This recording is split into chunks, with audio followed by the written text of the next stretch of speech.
السلام عليكم، ازيكم؟ عاملين ايه؟ يا رب كلكم تكونوا كويسين وبخير، امين يا رب العالمين. النهارده الفيديو بتاعنا فيه حاجات يعني حلوة وحاجات مش حلوة. اول حاجة هنبدأ بيها الحلوة، ان نهال عملت جولة في الشقة والشقة جميلة ما شاء الله، ولكن حاسة انها ايه، محندقة كده صغنطوطة.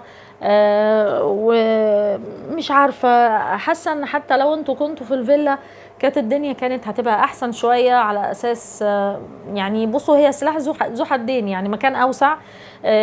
يعني ملاحظه بس ان نهال في مشكله عندها، ان طبعا كانت فرشه الشقه وستاير الشقه حاجات طويله وحاجات مش عارف ايه كل ده. وكانت جايبه عفش كتير، الشقه ما تشيلش كل ده. هي نفسها بتقول في حاجات كتير انا جبتها ما كانش ليها لازمه يا جماعه ومش عارف ايه. ف فعلا عندها حق بجد، اللي تتجوز هاتي المفيد، لان طول ما انت متجوزه هتشتري جديد في جديد. الجواز ده مش اخر الشراء او مش اخر المطاف، لا ده انت كل شويه هتشتري. ملاحظه ان هي يا عيني مكربسه حاجتها، ربنا يسعدها يا رب، ويا رب تبقى الشقه ليها قدم حلو عليها يا رب العالمين، هي وحسن، ويجيبوا النونو فيه، امين يا رب العالمين. وبعد كده نخش على دودو تشانل. دودو بقالها فترة بتنزل يعني عناوين وصور مختلفة عن الفيديو اللي هي بتقدمه. يعني خلاص اللي باع باع واللي سبناه سبناه، الكلام كله من منطلق ان في مشكلة كبيرة بينها وبين جوزها، وبتجيب الصورة الصورة المصغرة حاجة، واللي جوه الفيديو روتين عادي جدا وما بتتكلمش في الموضوع. فاللي هو زي كأنها بتبعت رسالة لحد، وطلعت وقالت ان في مشكلة بيني وبين غزة، نتمنى ان ربنا يصلح الحال بينكم عشان الولاد. المفروض نكونوا بعد اخر حاجة عملناها يا دودو، ان كنتوا اتخانقتوا وبعدتوا عن بعض وحصلت مشاكل ومش عارف ايه. المفروض ان احنا نكون اتعلمنا درس، ان احنا نحافظ على بعض. بايدك ان انت حافظي على بيتك ايا كان اللي حصل. حاولي حافظي على بيتك. غزة برضو جوزك يعني يحافظ على بيته، وانت برضو بايدك، انت الراجل اللي في ايديك كل الامور وزمام الامور، علشان خاطر عيالكم الاتنين ربنا يسعدهم ويخليهم لكم. ربنا يعدي الازمه دي يا رب على خير ويرجعوا تاني، لان الولاد ما لهمش غير ابوهم، وانتي مالكيش الا جوزك وبيتك. ف ربنا يبعد عنكم كل شر، ويبعد عنكم اي حاقد عايز يولع الدنيا. نتمنى ان احنا نسمع خبر يا رب يا رب سعيد عنهم قريب، امين يا رب العالمين. بعد كده هنيجي ل هدى عامله فيديو امبارح، المفروض انها بقالها كام يوم في مرسى مطروح، فجأة لقيناها عامله فيديو معيطه، وانا جبت اخري وانا وانا وانا. فدخلت ايه خير ده، انتي في المصيف يعني؟ فهي قاعده في بلكونه المصيف وقعدت تقول انا تعبانه، انا ما بقتش زي الاول، عمليه التكميم هي السبب، انا مش قادره امشي، انا عظمي وجعني، انا.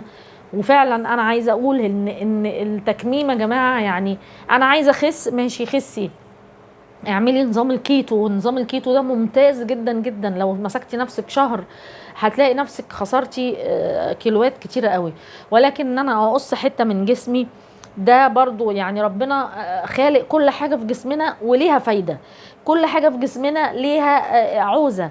فهي الست يعني بتقول ان انا جسمي مش شايلني، لو نزلت اتمشى شوية ابقى عايزة ارجع انام، ومع اني باخد الفيتامينات، مع اني باخد مش عارف ايه، مع اني طبعا مهما الفيتامينات ديت ايه، الفيتامينات دي يا جماعه بيبقى مكتوب عليها مكمل غذائي. مكمل غذائي يعني مفهوم قوي قوي ان ده مش هو الحاجة المفيدة. يعني مش زي جسمك اللي بيفرز حاجات معينة. الأكل برضه أنا ملاحظة إن هي قبل كده مامتها قعدت تقول لها يا هدى اشربي لبن، يا هدى كلي بتنجان، كلي حاجات فيها حديد عشان تجمدي شوية وتبقي كويسة. ملاحظة إن هي مش مشكلة بالنسبة لها، عادي يعني مكبرة دماغها. فده غلط يا هدى، لا لازم لازم لازم تاخدي فيتاميناتك وحاجتك.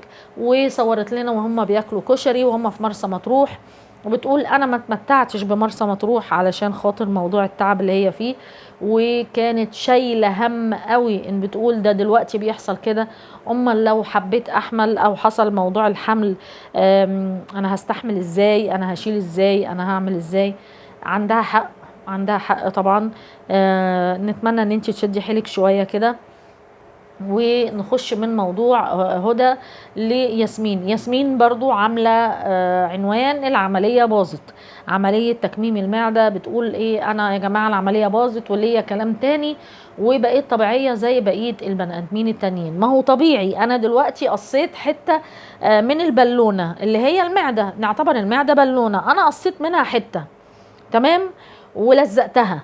ولزقتها تلزيق حلو قوي قوي قوي، وبدأت انفخها حبة حبة، مش هتتنفخ، حبة حبة هتتنفخ، حبة هتتنفخ، حبة هتتنفخ، حبة هتتنفخ، هترجع لحجمها الطبيعي. هي دي المعدة يا جماعة، هي دي المعدة.